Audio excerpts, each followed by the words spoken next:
Alam nyo ba na tayong mga Pilipino ay most heavy user when it comes to internet connectivity?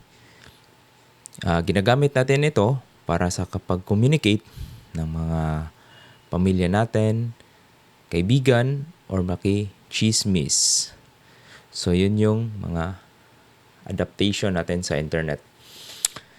But yet, yung experience natin is parang tayo yung pinakamabagal na internet sa Asia. Kaya sa video na to, pag-usapan natin kung ano ba talaga yung mga basic problema pagdating sa internet.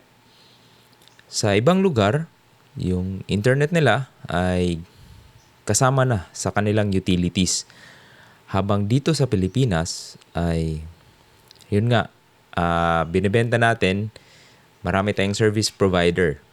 Doon sa ibang bansa, katulong talaga ng gobyerno na pag-unlad na meron silang communication sa kanilang mga tao. Dito sa Pilipinas, nagiging private sector pa yung nag-provide ng internet. Like Globe, PLDT, and Converge. Yan yung mga tatlong pinakamalaking service provider dito sa Pilipinas. And then, silang tatlo, meron silang set of different networks. Ibig sabihin, hindi sila gumagamit ng common fiber infrastructure. In which, sana, yung ideal kasi is dapat yung government yung nagli-lead sa mga fiber facilities para yung mga internet service provider is magiging ano na lang sila, magtatap na lang sila sa mga fiber facilities. Kaya dito sa Pilipinas, yung tatlong internet service provider, maliban sa Starlink, in which pag-usapan natin yan, yung tatlo, nag-deploy sila ng kanilang network. In which, pag nag-deploy ka ng kayong network, ikaw yung magde-deploy ng outside plant. Ikaw magde-deploy ng core, tsaka access and distribution. So, in short, nagbi-build sila separate network each. Alam nyo ba na ang mahal ng each equipment na dinideploy nila? Kaya, yung mga career grade na internet service provider, napakamahal niyan. Kaya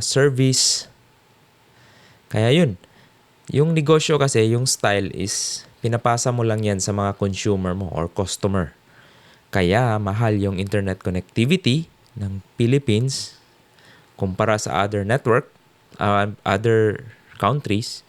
Kasi nga, separate tayo ng core network. Different ISP, Internet Service Provider. What if kung ang gobyerno yung nag-lead ng Internet Service Provider? Isang fiber facility lang. Aside sa pag-deploy ng separate network, yung nagiging challenges pala is yung paglatag ng fiber ng mga different ISP.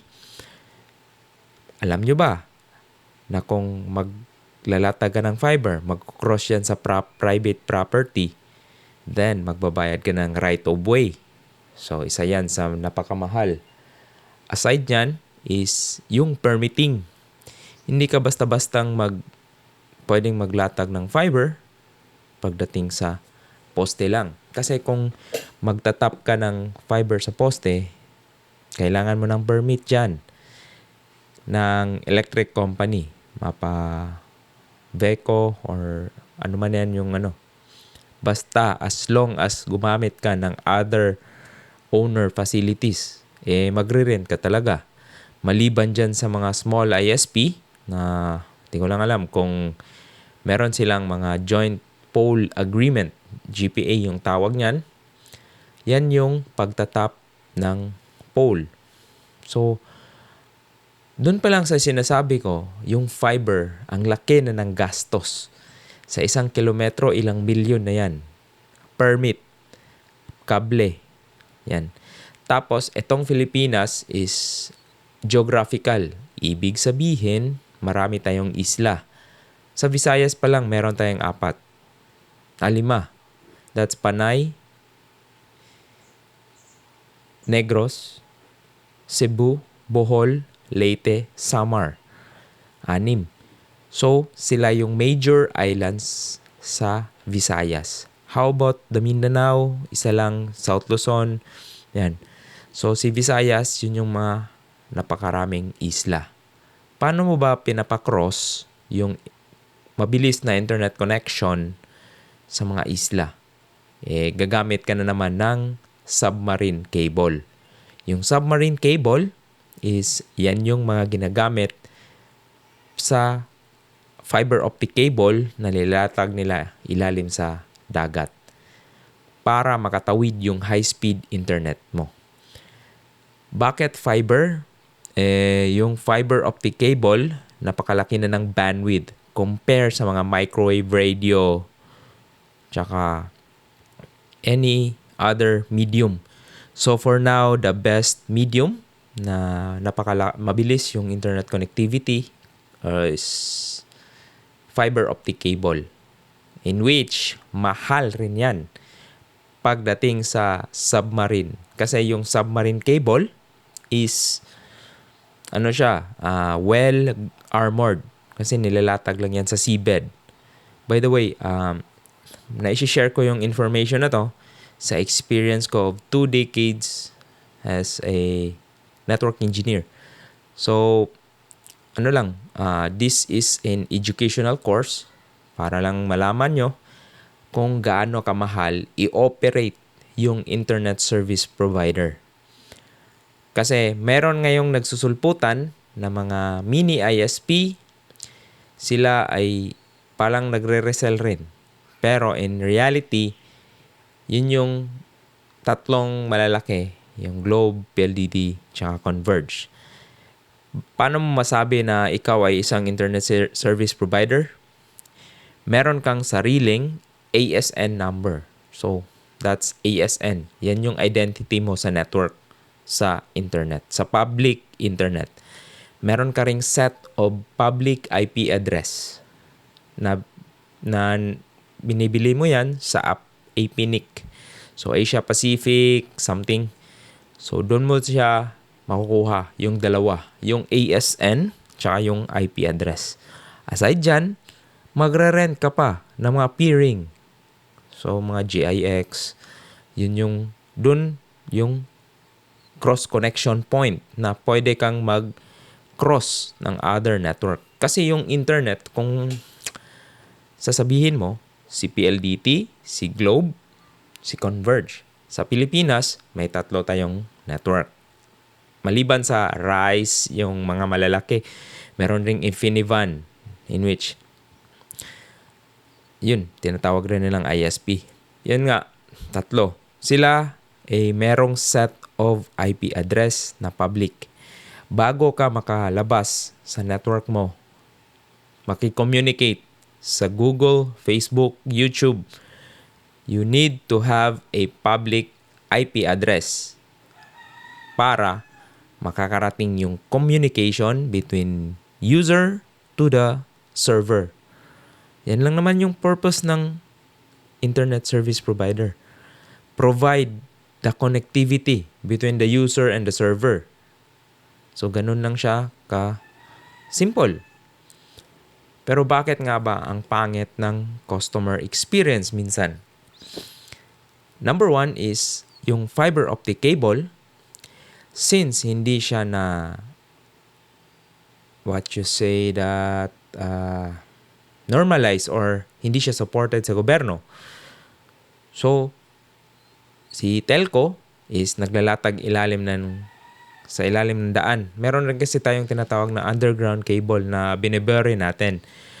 Yan is protection sa mga bagyo or calamity kasi yung Philippines is known for typhoon. Kaya yung mga kable dapat naka-buried. Kasi kung poste yan, kung naalala nyo nangyari sa Odette, mga poste is natumba. Kaya medyo matagal yung restoration ng power tsaka internet services. Kasi nga, natumba yung poste. Kung naka-buried yan underground, yung mga core cables, then mas lang siya, hindi siya madadamage. Kasi hindi don't care siya eh. Yung risk ng kable na binibury sa ilalim is yung mga projects ng mga road widening projects ng, for example, DPWH or naghuhukay ng drainage system, yung gobyerno, local government, or DPWH, yun, tinatamaan yung underground. In which, yung challenge naman, pag restore mo sa underground, kailangan mo talagang hukayin siya bago mo siya sa ma-splice. Kaya medyo may katagalan rin, pero bihirang-bihira yan maputol. Pero yun nga, pag naputol, grabe naman yung impact, yung customer. Aside nun, mga kable na tumatawid sa daan, dinadaanan ng truck, nasasagi. So, medyo may rin yan. So, pag naputol kasi yung cable, hindi kasi yan, pag naputol ang isa, agad yung internet mo. Meron kasi tayong tinatawag sa network is resiliency. Yan yung protection path. So, kung maputulan ka ng isang kable, okay pa siya. Pero kung dalawa na or tatlo, yun. Kasi kung nagbibuild kami ng network na resilient talaga, gusto kasi namin as sa operator na pag naputulan kami ng isang kable, yung traffic is mag-shift dun sa protection. Kasi yun yung tinatawag na best customer experience. Regardless of that, yun, meron talagang chances na napuputol. Multiple cuts yung fiber cable natin. Kaya nafe-feel talaga ng customer na nagsuslow down. In which ngayon, nag-improve na. Kasi nga, nagbo-broadcast na yung mga ISP, lalo na pag merong service interruption, yun, nagiging transparent nila as part of their customer service. Yun yung kagandahan. Then, yun nga, ang daming factors bakit bumabagal yung internet. Aside po mo ba sa bahay mo, router na ang dami yung nakakonect, yung kapitbahay nyo, na-share nyo pala yung password. So, isa rin yun na makapagbagal ng internet. Kasi, yun nga, QR code sharing, in which, pa-check naman sa other videos ko, paano nyo pinoprotect yung QR code or paano nyo ipagbabawal yung ganun mga setup. So, simple as that, yun nga, dapat talaga supported tayo ng government na or i-regulate na dapat yung fiber optic cable ng mga internet service provider is bawal talaga siyang maputol kasi magiging mabagal yung internet ng mga nakakonect. Yan. Previously, yung naalala nyo yung Odette, yung mga kable ninanakaw, akala nila tanso or copper cable. Yun pala fiber. Pag fiber cable kasi, less than chance. Hindi na yan mabibenta. Plastic and glass lang yan sa loob. Kaya hopeless yan na maibenta nyo. Yun. Tapos, kaya nga, nagdi-deploy no. So, usapang fiber optic cable ngayon, ang mahal talaga. Kaya, kung magtataka kayo, minsan, may mga internet service provider na maliliit, nagpo-point to point sila from town to kabundukan kasi yung bundok is medyo pahirapan kasi pagpunta ng fiber doon.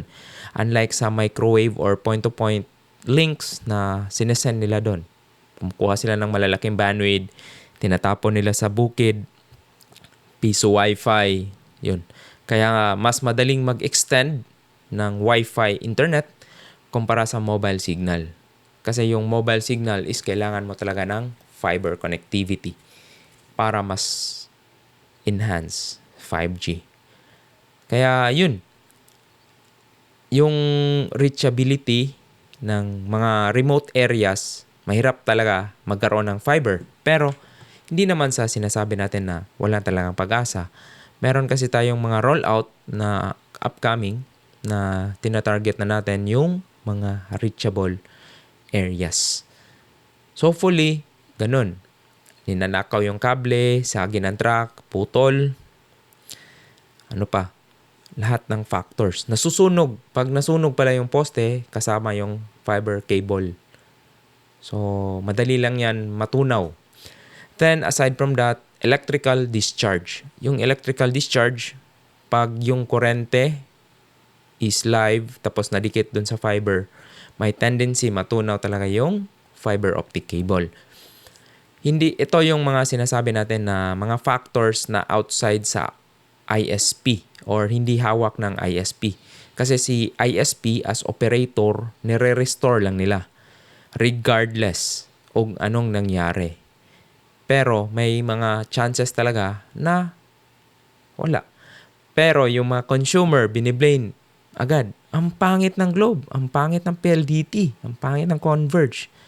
Hindi kasi nila alam what's the reason behind. Kaya ngayon, nagbo-broadcast na sila na yung fiber nila is naputol. Especially yung pinakamalaking impact pag naglindol ilalim sa dagat. Kung napansin nyo, yung sa lindol sa Bugo, submarine, buti na lang, kakakunti lang yung mga tinamaan doon. Kasi yun nga, pag nasa ilalim ng dagat pala, it will took months or days para matawag ng barko. Kasi yung barko is international pa. Then yung tinatawag na cable retriever, sila yung magsa-splice, yung barko yung aangat ng kable sa barko, splice nila. Kaya, yun. Hopefully, sa video na to is naintindihan ng mga customer paano ba yung bakit bumabagal yung internet connection mo kahit malaki yung subscription. So, may mga factors talaga na outside sa internet service provider. Aside from that, yun yung tinatawag ko sa network outages or network issue. Meron din part yung customer in which sa next video ko naman pag-usapan. Kung hindi pa kayo nakasubscribe dito, ewan ko na lang kung makikita nyo pa ako sa next video ko. Okay? See you around guys. Salamat and bye.